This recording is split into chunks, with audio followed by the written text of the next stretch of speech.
Hello mga vloggers, for today's video, mapatuloy kami sa lawod kay hambal nila. Damo to kuno bang sa lawod.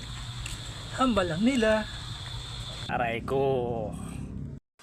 So, pagkadto na kami sa Manbaruto na may lambat, kag malakad kami dayon. Muna yagli akong manghod, ang papa. Ari akong manghod na mabuklas ang motor and do hindi kadala. So, paandar na ni Deb. Ya, isa, dua, tlo. Ya, why? Palpak. Ikaduwa nga buklas. Kaya kayo. Isa, dua, tatlo. Ya, pang Japon. Aray ko. So, paano? Igaw. Wala persaw. Kaya na. Yung isa. Kaya kayo gani gamay. Plangka gamay. Kedua bala. Isa, dua, tatlo. Marami na, maganda na. Wow!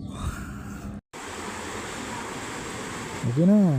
So, gani, mapalawod na kami, kaya naganda na ang motor, ma-istorya lang kus gamay, kay itong pagdalong tubig bala. Kaya itong November 9 sang gabi, nagdala man tubig dagat. So, damo gid mga punong na awasan o nabuhang. Ay isang gabi sa to, naglabod gid siguro sa 220 ang tubig dagat. Pero sa kalendar, hasta lang sa 200 ang tubig. Siguro epekto sang Bagyo Tino ang pagtaas ng tubig. Aray ko. So, nagsulod gid ang tubig dagat sa balay. Nasta lang sa buko-buko sa akong field.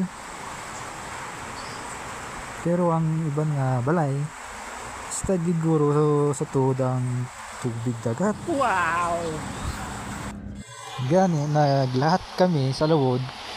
Hambal nila, damo kano bangros sa lawod. Naglakad kami. So, samtang biyahe pa kami o gaandar ang motor o pagwa kami sa Amon, napakadto kami sa lawod. So, muna lang. Aray ko.